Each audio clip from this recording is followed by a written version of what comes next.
Welcome to the An English Coffee Office. Today is Thursday, October 2, and like every morning, David and Alex are at the coffee machine. Hey Alex, good morning. How's that coffee hitting the spot for you today? Morning, David. It's doing the trick, strong and black. Gets me ready for whatever comes next. Yours? Mine's the usual, extra hot. I need it after staying up late catching up on those sales reports. Man, yesterday was a grind. Tell me about it. I had back-to-back meetings that ran over. Anyway, did you see the headlines this morning? That speech from the Chinese premier at the UN caught my eye. Oh yeah, Li Chang's address. I skimmed it on the WSJ app during my commute. He was all about building stronger ties with the UN on AI and cultural stuff, right? And pushing for more global cooperation without all the trade barriers. Exactly. He emphasized multilateralism and called out things like tariffs that could hurt shared economic growth. It's interesting how China is framing itself as a stable player in all this uncertainty. Totally. As a sales rep, I wonder how that plays out for us. Our company deals with international suppliers, you know? If tariffs ease up or something, it could open doors for better deals. You make a good point. From a project management side, it affects timelines and budgets. We have to stay in the loop on these economic shifts to avoid surprises down the line. For sure. To be honest, it's refreshing to hear talk of solidarity instead of all the tension. Makes the world feel a bit less divided. It does. He even mentioned launching programs for developing countries on culture and AI governance. That's forward-thinking, tying tech to global relations. Yeah, AI is everywhere now. Imagine if that leads to new standards we all have to follow in business. Anyway, speaking of tech, have you heard the buzz about Elon Musk and Tesla? The pay package story? Yeah, CNN had a piece on it. They're proposing this massive incentive plan that could turn him into the world's first trillionaire. Insane, right? It's performance-based, tied to huge milestones like market value and production goals. If Tesla hits those targets, Musk walks away with a fortune that dwarfs anything we've seen. It is wild. The details say it's structured in tranches, rewarding him for scaling up electric vehicles and AI integration. Shows how much the board values his vision. Vision or not, it's eye-opening for the rest of us in the corporate world. I mean, our bonuses are nice, but nothing like that. Makes you think about what drives top execs. True.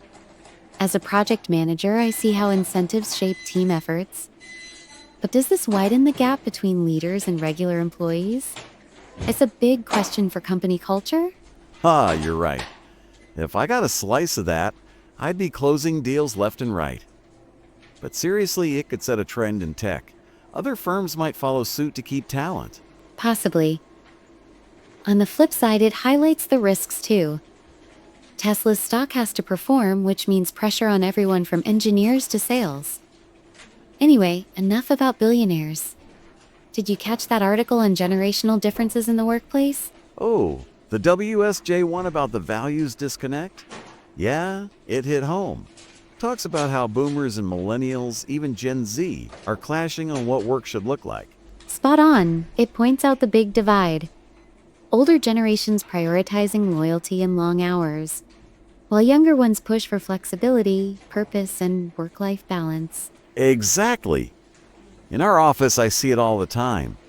The new hires want remote options and quick feedback, but some of the vets are stuck on the 9-to-5 grind.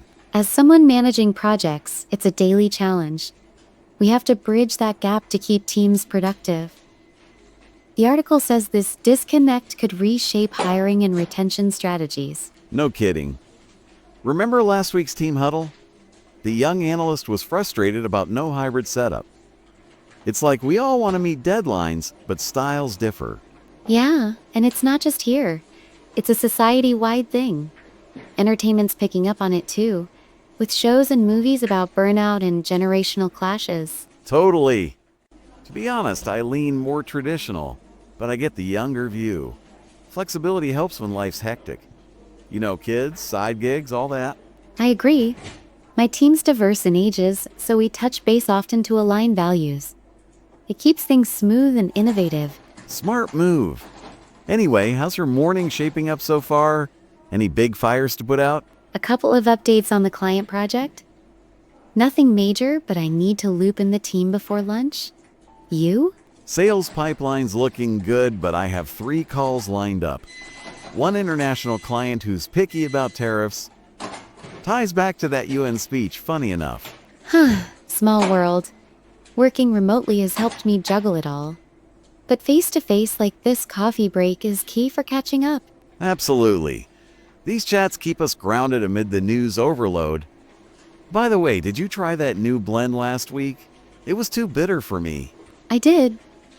And yeah, stuck to my usual. Anyway, on the generational front, the article mentioned how companies are adapting with mentorship programs. Good call. We could use more of that. Pairing newbies with experienced folks to share tips on navigating office politics. Definitely. It fosters understanding and cuts down on misunderstandings. Actually, I've been thinking of suggesting it to HR. Go for it. You'd be great at leading something like that. Makes the workplace feel more like a team effort. Thanks. Now circling back to Tesla, do you think Musk's package will inspire changes in non-tech sectors like ours? Maybe. Sales incentives could get more ambitious. Imagine bonuses tied to long-term growth, not just quarterly hits. That could work. But it has to be fair or it breeds resentment. Keep everyone motivated without the divide. Wise words. And for the UN stuff, if Li Chang's ideas gain traction, it might stabilize global trade. Good for business all around. Optimistic take. I'm cautiously hopeful. Society needs that kind of dialogue. Hear, hear. All right, my cup's empty. Time to refill or head out. One more sip, then back to it. Don't want to fall behind on emails. Same. Let's touch base later if anything big pops up in the news. Will do. Have a solid day, David. You too, Alex. Catch you on the flip side. Time to get to work. Don't forget to subscribe and practice your English every day. You'll see how it just keeps getting better and better. See you tomorrow. Hope you have a fantastic day.